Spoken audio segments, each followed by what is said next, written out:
Hey, what's happening? Let me give y'all a few minutes to come in, man. I'm gonna just try to give a few people a chance to come in, man. Been a lot on my mind. School is out. I don't have nothing but time on my hand. Nothing but time. Time to get a few things right. Yeah, so what's happening, everybody? Topic of the day. Just gonna refresh on some of the things, man. But I went off about last week.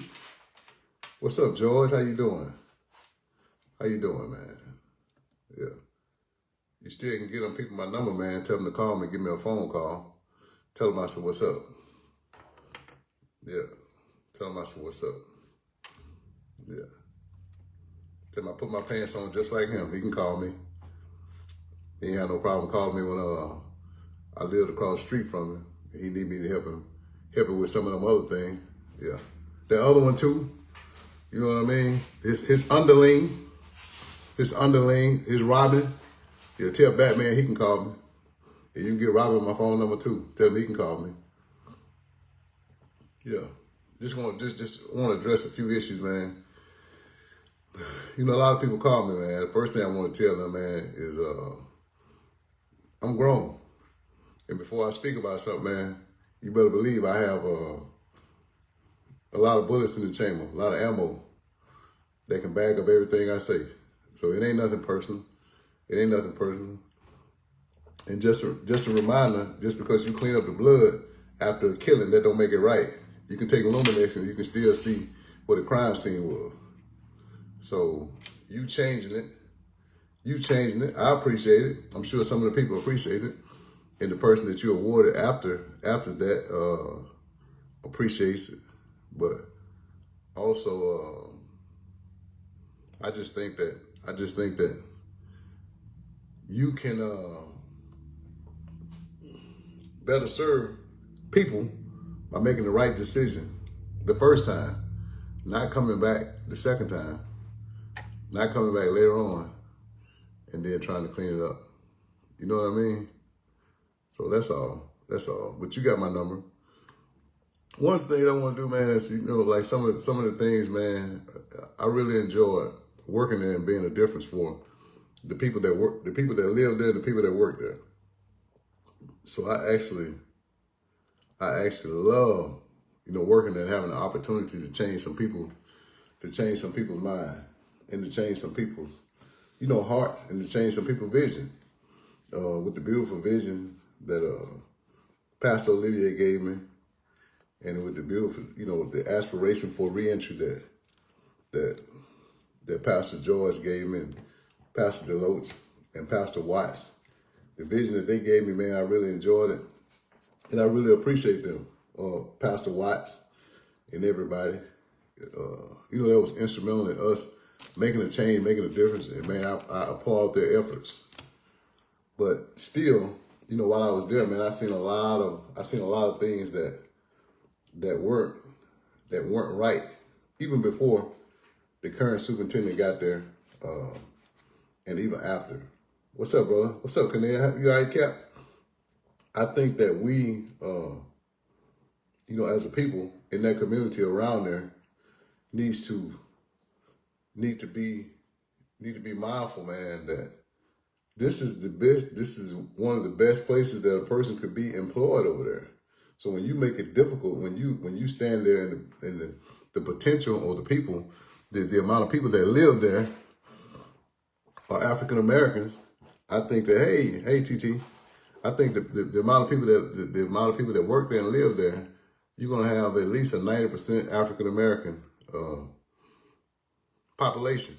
And so I think that when you come in and you're of another race and you're serving these people, then you need to learn how to deal with these people and get along with these people on the scales of justice, where the scales of justice can be equally balanced, and pull that damn blindfold off Lady Justice's eyes. So, or take her. It seems like you borrowed hers, and then you want to cover your eyes with some of the things that or not necessarily cover your eyes. Maybe think that you're beyond reproach or being corrected or being, I won't say put in your place, because that's the term you guys use when you want to tell one of us or check one of us and tell us, you want to put little old black us in place. One of the things is, I always watch, man, I hear about things that you do, Soup. One of the things is like, I went to you about a pen job when I was there. For a whole year after you were there, you spent me like a top. Yet you brought different people in and gave them pen jobs, and you put them where you want them, how you want it. So you distribute the money. You had to slice to give people, and you distribute the money. And so one of the things that you did, not one time you called me, you can't say that I didn't come to help you do whatever. Even if deep down inside I might have thought it was, borderline wishy-washy or whatever. If it was manual labor, I came. When you wanted to do the park out there, when you had the Inmate Appreciation Day, man, I came wholeheartedly on my Saturdays, on my Sundays, to clean it up, to get it load stuff, to bring families out of there when they came in to participate in it. Yet and still, before I left, after my wife was getting ready to have a baby, you still didn't give me a pen job. How is it that you can hire your relatives, borderline nepotism? If you don't know what it is, look it up. If you're not sure what it is, I'll send you the definition. How can you hire your uncle as a contract worker, and take a vehicle from Parchment and take it down to DCFS? Yeah, I kind of hear about that. I'm from the Delta, so I kind of hear about everything that goes on down there. Man, your uncle's 72. You know what I mean? He's at the age where he can get Social Security. And there are a lot of guys who got out of prison. There were excellent maintenance guys that you consider good, that you can still hire them to be the maintenance supervisor. You know what I mean? But you decide to get into a contract, and whoever approved it, it's your relative. That's the first thing. You got a hiring freeze at Parchment. But then you hire somebody that's your family member and give them a contract at DCF, at the Delta Correctional up in Greenwood. You know what I mean? And so just like I know when different, hey Sheeta, how you doing? What's up, Tim? Just like I know when things happen with different colored employees. Like there was a young girl, she was in a class. You let Taylor took her out of class and bring her straight over and start working for CID. She had no law enforcement experience. She hadn't had a job before coming to Parchment. He took her out of training and made her part of CID.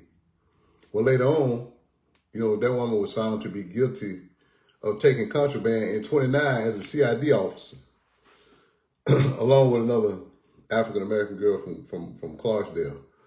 You threatened to prosecute the black girl, but you let the white girl go, straight free. You know what I mean? And so the CID, you see what I'm saying? See, Parker, the white guy who got caught with the Kindle. See, that's after my time. I want to speak on some of the things that happened when I'm there. And then recently, you had a nurse to get arrested. What was her name? Summer Stevens. She got caught, went through the gate, went through the checkpoint, and got caught with contraband in her car. But you just did a memo banning her. But within a day or two later, Antonio Walker, the same thing happened. You take him to the Sunflower County Jail. African-American male, the black male syndrome, that I'm so scared of black America that I want to lock him up. And I deserve it. He's the lowest scum on the earth. Yet this, I guess, the little innocent nurse, quote unquote, white girl. What's up, brother? What's up, Tanaka? How you doing, man? Hey, yeah, put your number, man. Send me a number in my inbox. Yeah, so I can get out there and see you, man. Good seeing you, brother. Great championship, 17-0. My last year playing. I ain't picked up a ball since. But long story short, man, I think that you think that how can I say it, that you're the overseer, even though you're the superintendent. You're not the overseer. You're not the overseer. This is not slavery. Slavery was abolished in 1863 for a lot of African Americans, even though Mississippi still purported slavery under the guise of sharecropping. You know what I mean? And so when you think that you're beyond correction, because the taxpayers, me, I'm a voter, even though I'm a felon. Yeah, you know that. They knew that when they hired me. I'm a felon. I still got my rights to vote. I still pay taxes. So, in other words, I pay your salary. A part of my taxes pay your salary. So when I go to work, man, I pay your salary. So when other convicted felons go to work, them same ones that you're overseeing now, they pay your salary. The state pays your salary. You know what I mean? There's money allotted that's taken out of our taxes. Hey, Miss Harris, how you doing? Yeah. There's money that's taken out of our taxes that pay your salary. So you think that just because you changed the dynamic and say, okay, I guess Castro wasn't happy with his award, so you take it and give it to somebody else, the next available African American that you could give to. Man, just be mindful of the decisions that you're making. You know what I mean? A lot of people called me about it because a lot of people had something to say. I told them, man, I'm not going to get into that unless I got firsthand proof or rock solid proof to where I can put it out. So when they come ask me, I don't ever want to defame your character. I'm just telling you the things that you did while I was there and the things that you're doing now that I'm pretty sure about. You know what I mean? Just like your wife, your wife works at MAGCOR. There's no reason that she should make any institutional correctional decision. MAGCOR is a whole separate entity that get paid by a whole nother department in the state. You know what I mean? So I think that she needs to stay in line with whatever MAGCOR has going on and not make custom decisions. We work hard, man. Tirson Olivier and Miss Reed, Patricia Reed, rest her soul, they work hard to get that museum so that we could take the bad stain that was being poured on us in 2019 from the riots. I'm gonna get back to that in a minute. You know what I mean? But this was you were part of MDOC, but you weren't that partisan at that time when the riot started. The long story short, man, they put a lot of man hours into cleaning up that thing, cleaning up that place where the museum is, as soon as you go into the gate to the right. And here's the thing, that the guy, he's a good friend of mine, the one that came out that you invited to the ceremony, you know what I mean? And I was at CMCF when y'all had the ribbon cutting ceremony. I remember contacting you, reaching out to you, asking you, was it okay if I come? I was still at CMCF, but I still wanted permission since it was something that you were having and I was working down there. So I could get a vehicle and drive down here to attend the ceremony.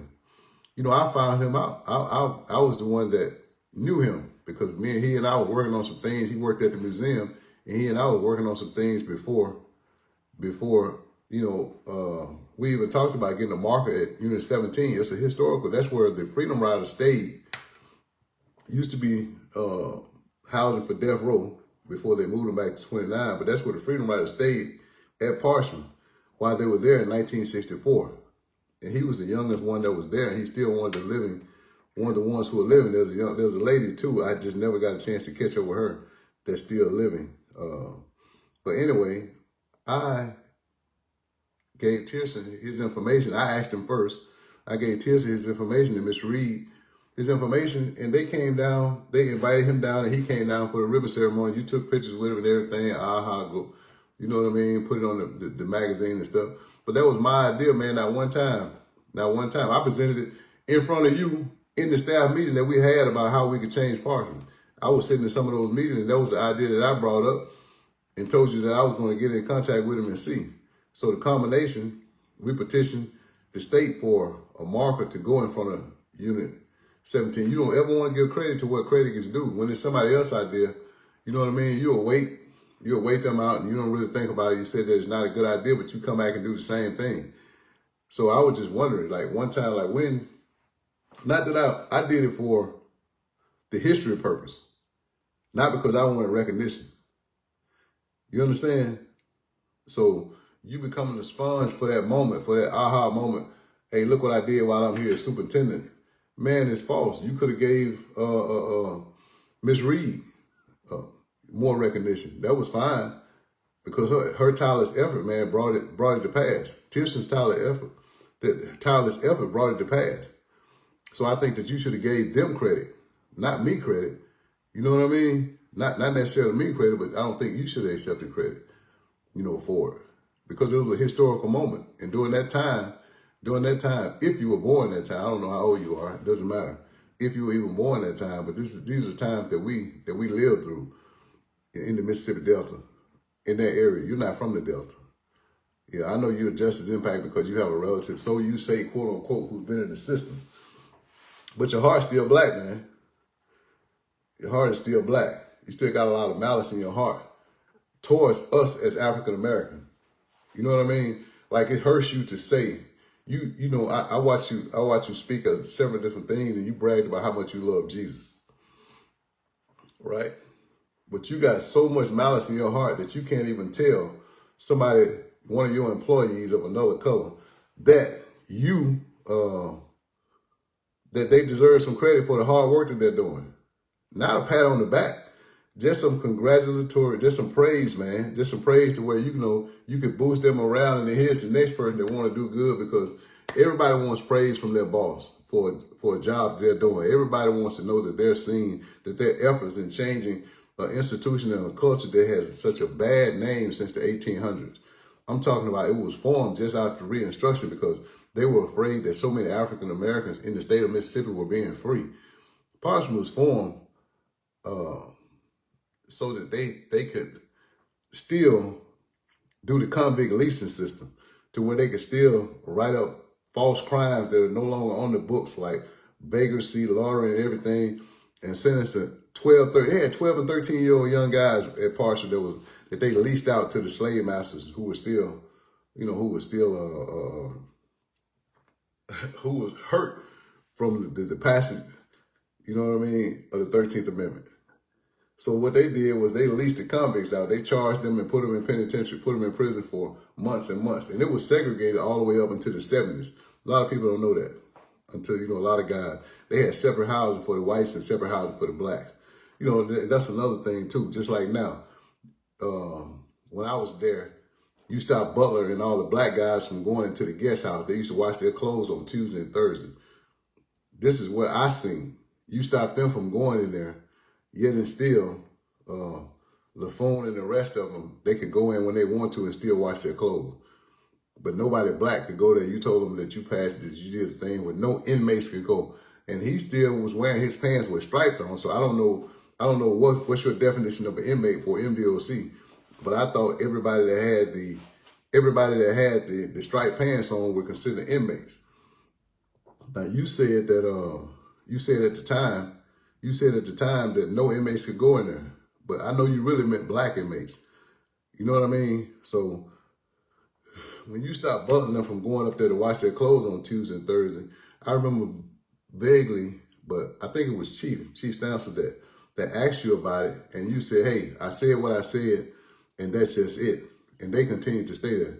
Now some of those same guys that you said no inmates can be up there are living up there. Yet and still they don't count at their whatever unit that they're assigned to, whether it's 31 or 25 or 26.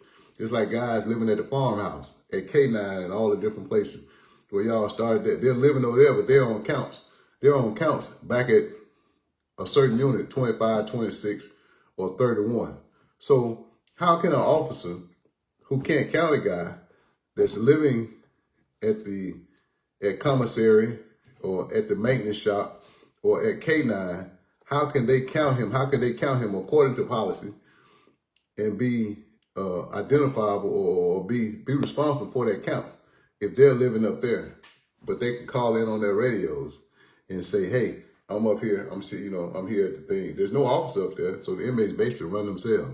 Inmates basically live in the guest house and the farmhouse or not an outer camp, at an outer station that they've made into a makeshift barracks, because they work hard and they deserve some type of freedom, but they can count and then go out there and the officer can drop them back off. They shouldn't have free range where they can move around the penitentiary like they run the place. And you can't even get officers from point A to point B when it's time to get off.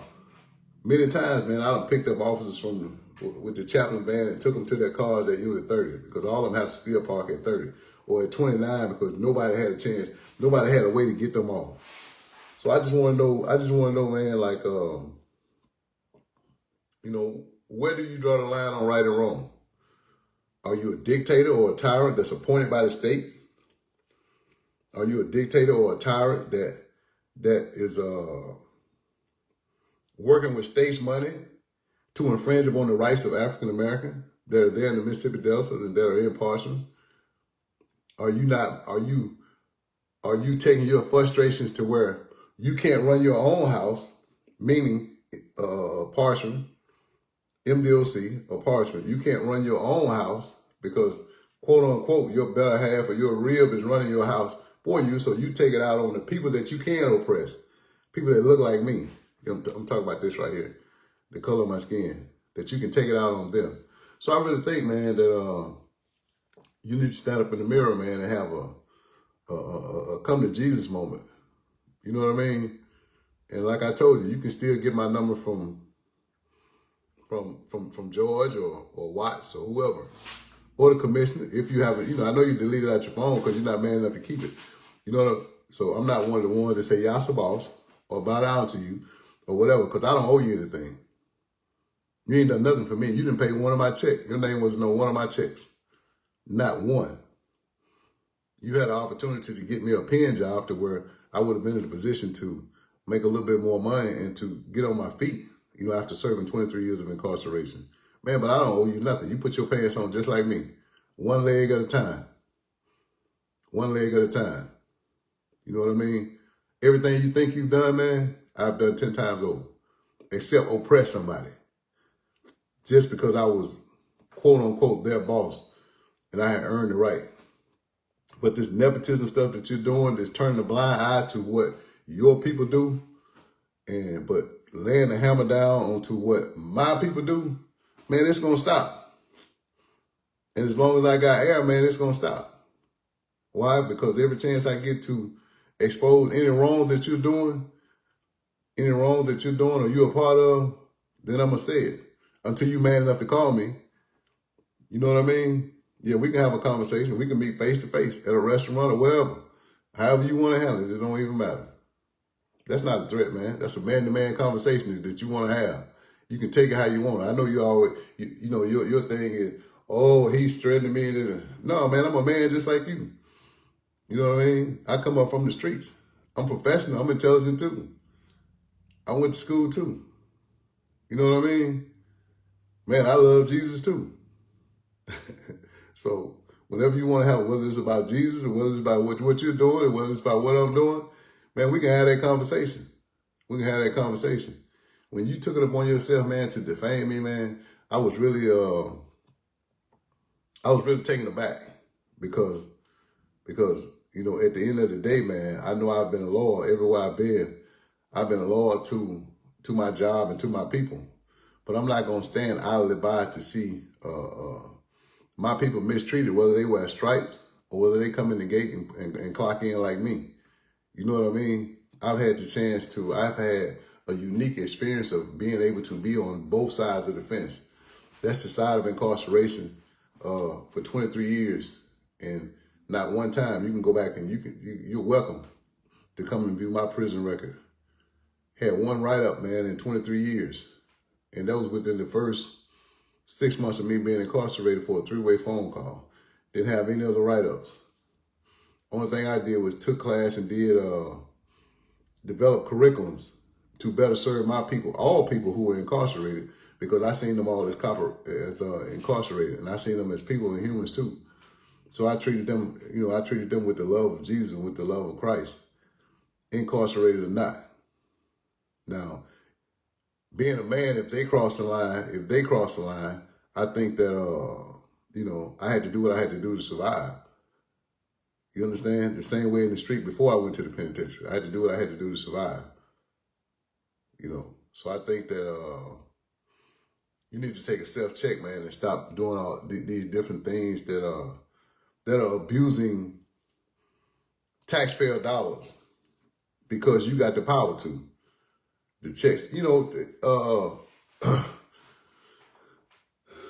now, I was there when we first started the club.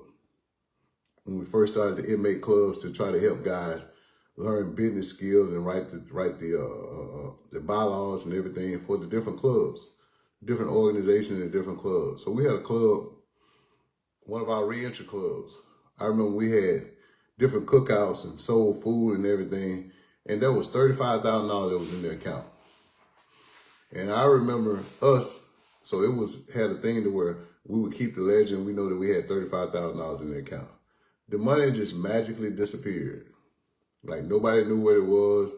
Somebody was at central office was saying, well, we don't know what happened to it. We don't know it's supposed to be this and that. The money never came back up and never got put back into the funds to where we could buy more equipment and more stuff to where we could expand our club, quote unquote. So I just wonder what happened to that money.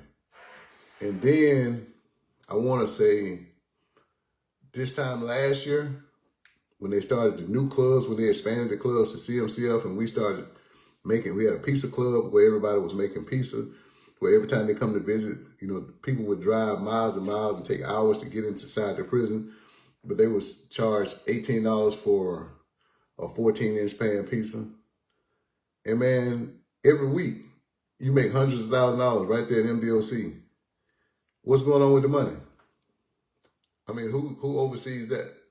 Is there a checks and balance system so that we don't lose focus on that money? And I guarantee this is not something that I'm telling you third or fourth hand. This is first hand. I watched those guys deliver pizzas at Parchman when I came to visit and at CMCL. So they're making hundreds and hundreds of thousands of dollars every weekend from families coming to visit or sending their loved ones money onto their account so they can buy food every week. You know what I mean? The food should be good enough coming out of the kitchen to where, if somebody can't afford it, that they will be able to eat well.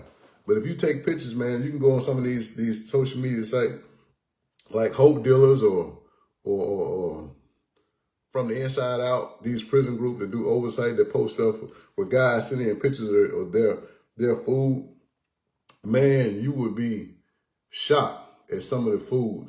And you got some good cooks that try to, but you got officers telling them nope, just serve them this. Because they can buy food from your club. They can buy fried chicken from their club. You can buy turkey sandwich. They got all kind of clubs. You can buy pizza. You can buy sodas. You can buy ice cream at $4.50 a pint. You know what I mean? At $4.50, not a half gallon, at $4.50 a pint.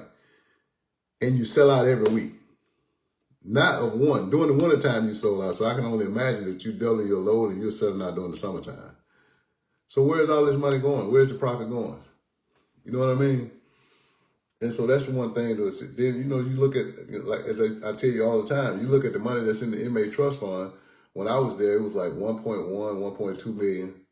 Got as high as 1.3. And then all the money the guys that pass away have on their accounts there. That we can't reach their families, they'll end up buried at Parchman. Where does that money go? Where does that money go? You know what I mean? Nobody's asking these questions. People are looking at a shower not being fixed, but man, follow the money. When you follow the money, then you can get justice. You'll be able to tell. You'll be able to get some improvement inside the criminal injustice system. Follow the money trail. Especially in the state, the same way in the feds. The one thing about the Fed, when I was in the Feds, man, the thing I did a freedom of information to see how our money was being spent. And then once I learned the policies is that we were able to access a certain percentage of that money at each institution. Say if I was at Beaumont Medium or Beaumont Penn, then I could write a proposal, find a sponsor, and they would give my sponsor the check for us to purchase the thing that we needed for whatever program we had. Does MDOC have that? These people are spending millions and millions of dollars to where these families are coming in to see their loved ones and they're spending at least $1 million a year on your food that you're cooking now, that you have markup at a 45 to 50. It should only be 30% markup anyway. That's the first thing. That's the first thing. But it's at 40 to 50% markup. And where's the money going? So where's the money going, man? Man, follow the money trail. Follow the money trail like you got all these pen jobs. who oversees you for who you can give a pen and when you can issue a pen or what you can do with a pen. Follow the money trail. You know what I mean? Just follow it. That's all I ask you to do. For you people that have somebody incarcerated in MDOC, before you send them any money, just check. Just see. They're making so much money off the tablets that they're giving free phone calls now. You know what I mean? Never in the history that they're giving offenders a certain amount of free phone calls every month because they're making so much money off the clubs and off the tablets that they have where guys can purchase movies. And same way in the feds, they got the tablets in the feds now where you charging them $5 a movie. You got 48 hours to watch it. Whether you watch it or not, you can't get your money back. Yeah, yeah. This ain't what I seen. This is what I know. The same way the MP3 player. You know what I mean? Hey, what's up, Dave? You all right? So I just think, man, that we need to get our magnifying glasses and matter of fact, I'm down here at the Capitol now. I think I'll ride down and see who's the representative that's over that district. You know what I mean? Because it seems that every time you know that they're coming, you tell the inmates, well, you can't drive the truck because we got representative such and such coming in. So we can see if we can make an unannounced visit to see, or see if we can see one of those guys going down to Drew and getting him some double quick chicken and filling up the truck that's taking the state gas card that you got to take a class and see, taking the state gas card going down to Tallahassee to the double quick or to Drew to the double quick or Ruleville to the double quick and then see how they're purchasing gas with a gas card that only supposed to be for staff. You know what I mean? Man, I applaud them. I applaud them for earning the trust and the credentials to do that. But let's just say, what if one of these guys come up and they have a wreck? Even if a drunk driver hit them, he's still going to be in the wrong because he wasn't supposed to be in a vehicle off state ground. First of all, he's not supposed to be in a state vehicle because I'm sure he don't have a driver's license. You know what I mean? That's the first thing. While he was incarcerated. You know what I'm saying? So even when we took the driver's license within 2 years of us getting out the feds, they still had to keep their driver's license and they could drive the state vehicles, once they got certified in the fed. The state is different.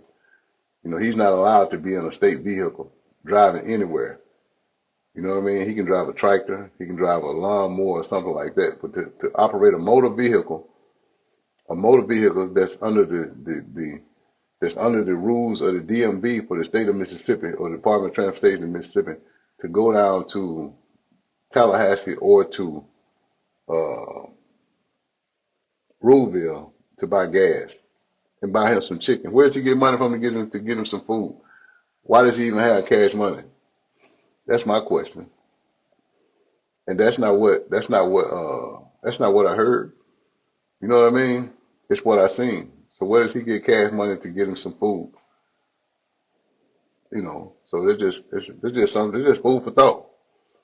It's just food for thought for some of you people. For some of you people that don't think that there's a lot of injustice that are going. Then you got people, man, that deserve parole that you won't even speak up and say,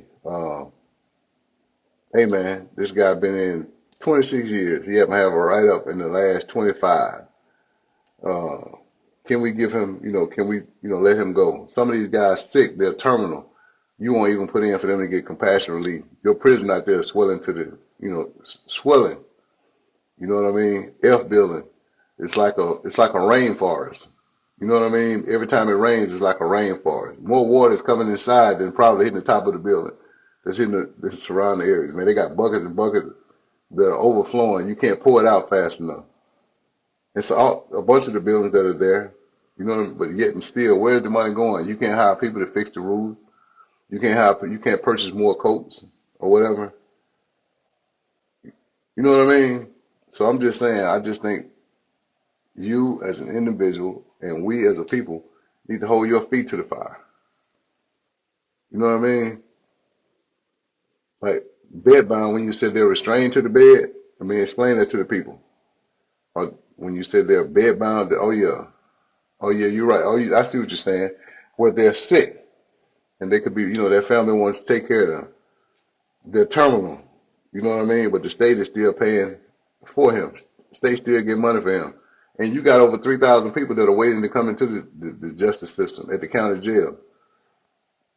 You know, I remember when you first came there, you took the pen from Warden Cox, and they gave it to, I don't know if that was your decision or somebody higher than you decision. You gave it to when they redid Marshall County. When the state took over Marshall County, they wanted to give the new warden their pen job, so you took it from Warden Cox. And I remember reading part of the EEOC disclosure to where they settled and gave her the job to where she's at now. Man, over 2 years, it's been way since they reopened it back up. Before, when they moved people in, they were squeezing the water off the floor. Yeah, I was still there. You know what I mean? They were squeezing the water off the floor. Man, 10 days a month, not every day. They're supposed to get 1 hour rec every day.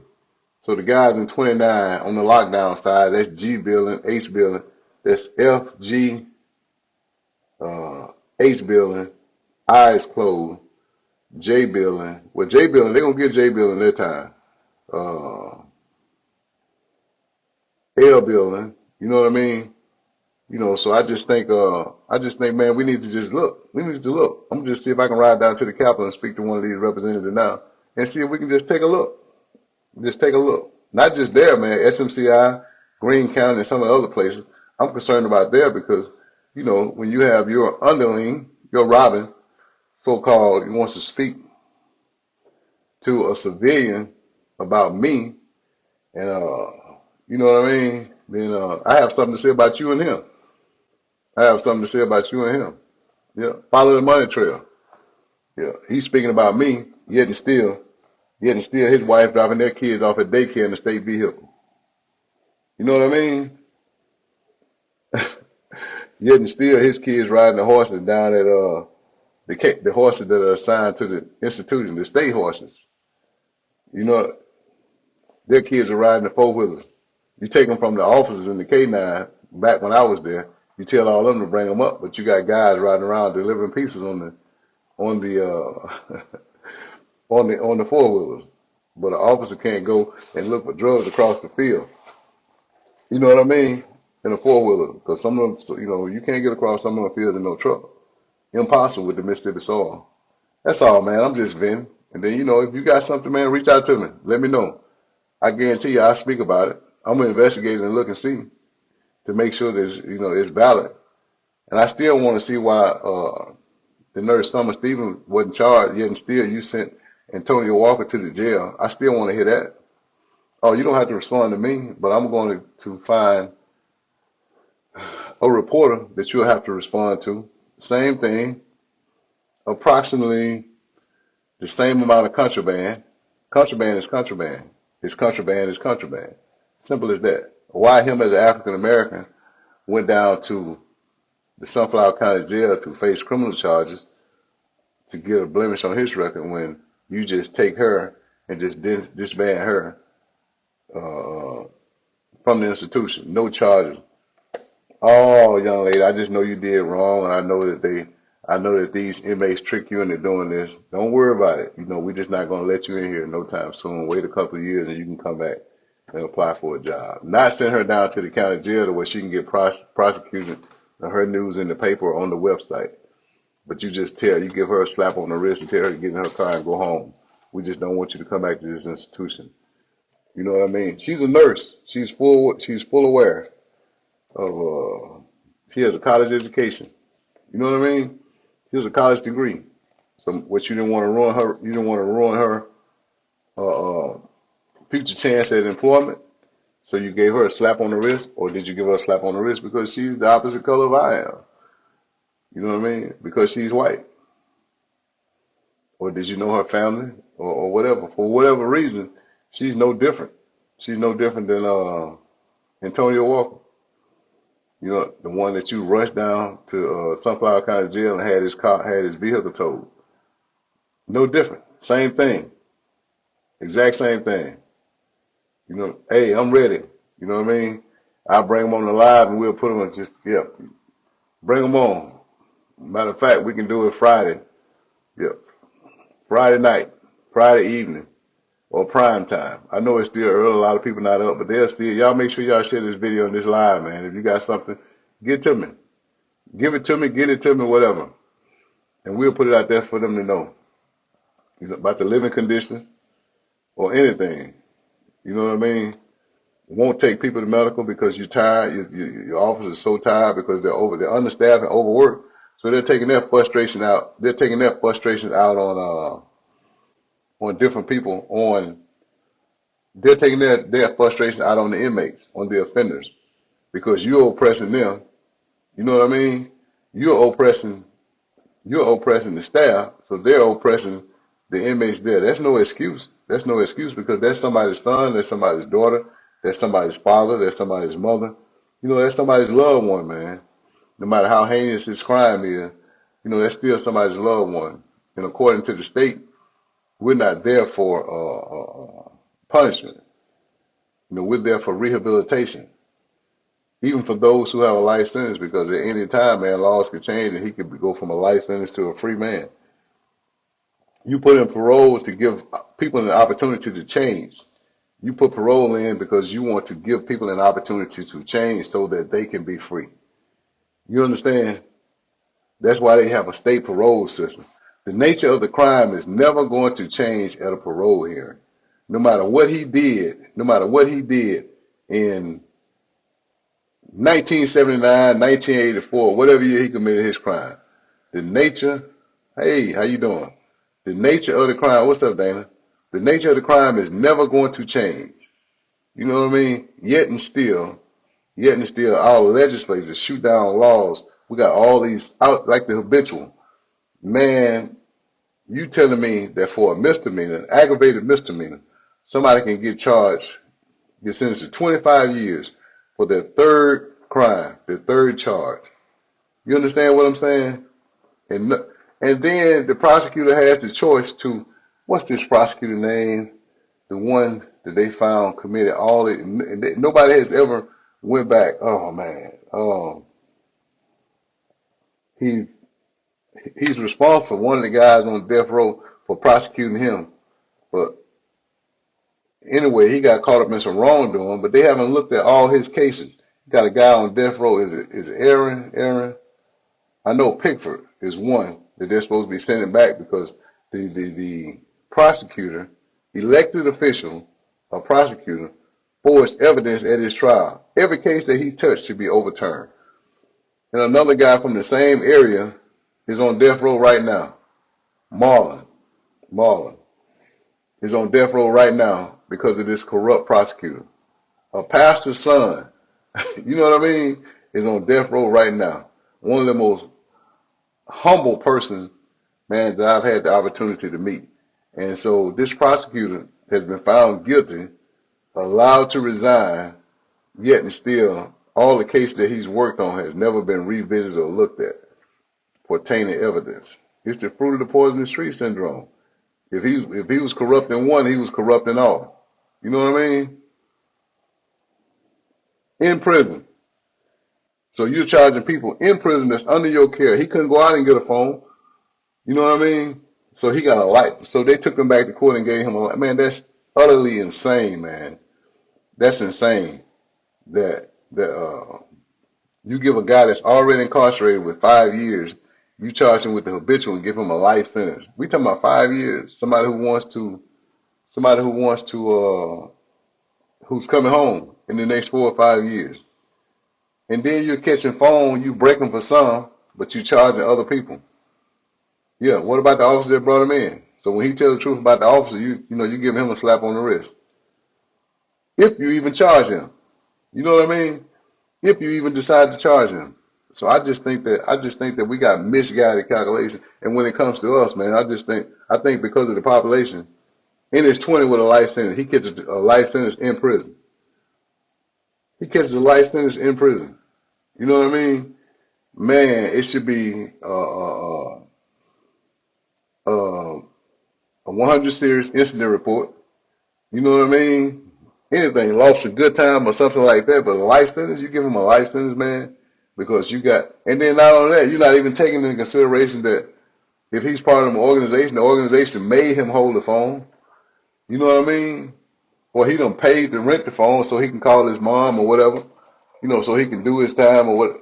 If he was in H building or somewhere like that, G building, they can't leave and go anywhere. They're on lockdown pretty much most of the day. You know what I'm saying? Man, I've seen guys. You're right. And so that's something, that's one of the things that we need to talk about. And that's one of the things that I'm going to do. The good officers that come in to work get punished for doing their jobs correctly, but the ones who bring in contraband are being, man, that's so true. You know what I'm saying? That's so true, Dana. It's just like, one of the things I seen was some of the guys that I could used to see guys 1 minute to where they would shake down a building, the whole building, cell by cell, and the next day, shake it down 2 days later, and twice as much contraband was right back in the same building. And these guys are on lockdown. These are one of the ones at 29 to where they're on lockdown 24, 24 hours a day, except for 10 days a month to where they get an hour, hour and a half out on the rec yard, maybe, or a shower. You know what I mean? But but they still have access to get a phone. It'll cost, $400 or $500 a piece. And that just goes to show when your morality, when the morale of your staff is down, they have no propensity to want to do right. You know what I'm saying? Yeah, they take them. Man, case in point. I was standing there when the guy Blankenship. I think he's an ADX now. Uh, white guy, white guy. They shook him down and took like $2,500 bill out of his property.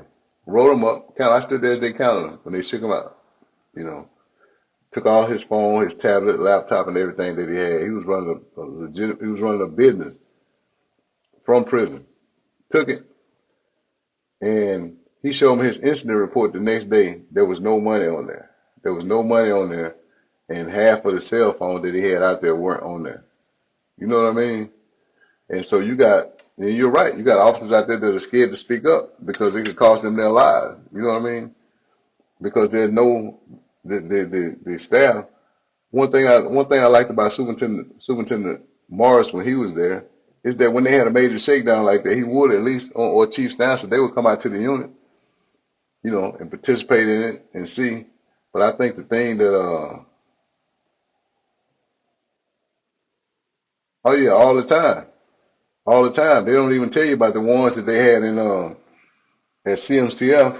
The CMCF bringing in caused the generators to go out and power was out like a day and a half. But you see them on the camera picking up duffel bags. You know what I mean? Yeah. Oh yeah. You see what I'm saying? So you got that's that SMCI, right? So Huffman fired one of his warrants for reporting staff corruption and extortion to the FBI. So because he's a whistleblower, you punish him. You know, and that just goes to show you, man. Look at all the different wardens across the country, across the state of Mississippi, and across the country that are getting arrested for bringing in contraband. And so I just think that, man, we need to have a bigger oversight. Uh, and I'm going to reach out to some representatives today to see if I can have a sit down with them, man, about some of the things that we can do to change, that we can do. But I don't really, I care about the living condition. That's him on the security measure. Because as long as he oppresses staff there at MDOC or Huffman at SMCI, as long as they oppress their staff, then they're gonna have problems with their staff. The staff don't care. They're gonna turn because why should I tell you something about corruption that's going on when you're gonna turn around and let them know that I'm the one who told you, and then you're gonna have be just like the guy that ended up killing his wife outside, his girlfriend outside of the institution. You know what I mean? Yeah. Yeah, give me my number. You got my number, Nicole, so give me my number and make sure that you give it to him. And tell him to reach out to me today. And then we'll just have an open podcast where we can do it with a podcast with one of the TV stations. So I'll reach out to WAPT or WJTV today.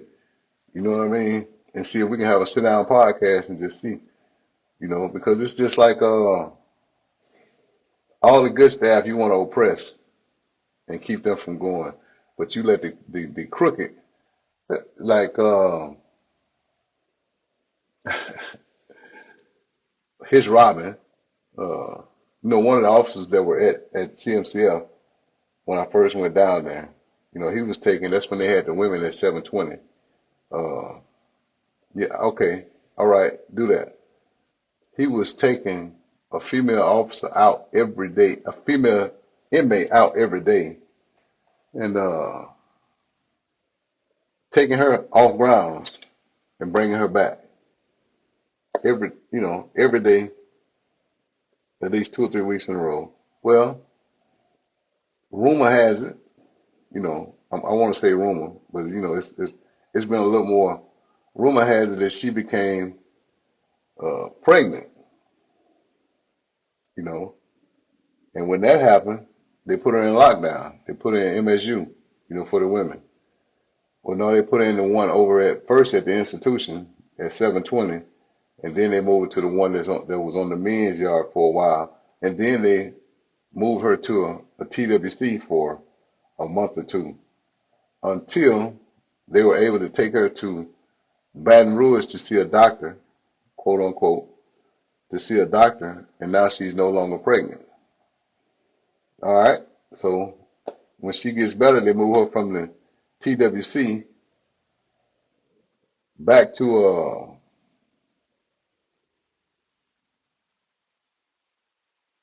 yeah, give me the name.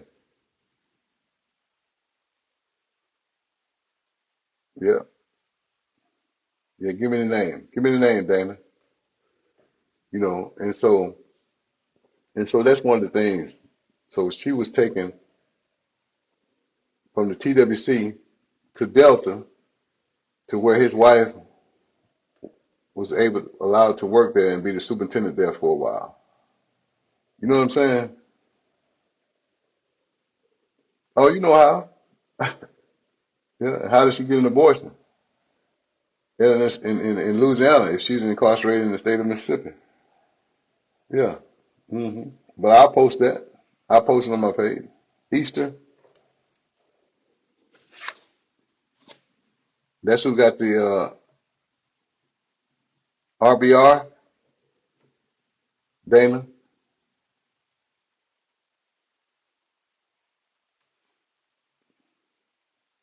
First initial or MDOC number. I'll look it up though. It shouldn't be that many Easters in the thing. Yeah. Okay. Yeah. See if you can get the MDOC number or the what's the name. And sometimes there's so many RVRs that shouldn't be written where officers lie on staff, and there's so many that are thrown out. My thing is,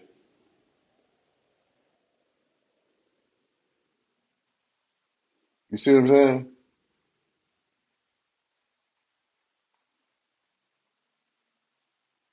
Wow. Like for real? Yeah. Get my number from Nicole and give me a call today. All right? Yeah, get my number. Okay. Yeah, I got you. I got you.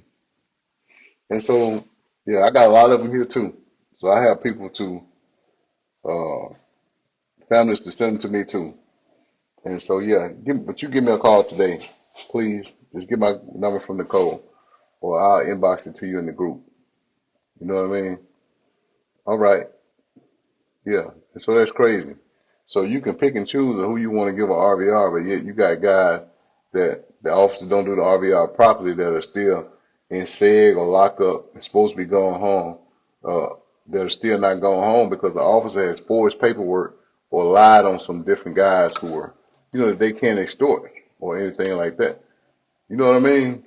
And so I just think if, man, I can tell you some stories, man, that'll blow your mind, from since I've been gone and the whole time I was there. different things that I've seen. But when you try to tell, yes, please do, Michelle. Yeah, yeah. Um, but anyway, man, I gotta go. I'm gonna run down to this Capitol, and I'm gonna get back with y'all. But Nicole, Dana, y'all give me a call. All right. Hey, man, I love you guys, man. Yeah, this is just something that we gotta do at least twice, 2 or 3 times a week. You know what I mean? They don't want to talk to us willingly. We can just see if you know, they'll talk. They'll talk. Y'all take care, man. I love you guys, man. It's been real. Yeah. But Superman, Batman, you got my call. You and Robin can give me a call anytime you get ready. I appreciate you. And get them dudes out that truck. Me and the representative will be through there before the week out. All right? Yeah. Get them out. Get their gas card. Yeah. Hold me a pizza to the side too. Yeah. I ain't paying no $18. I appreciate it.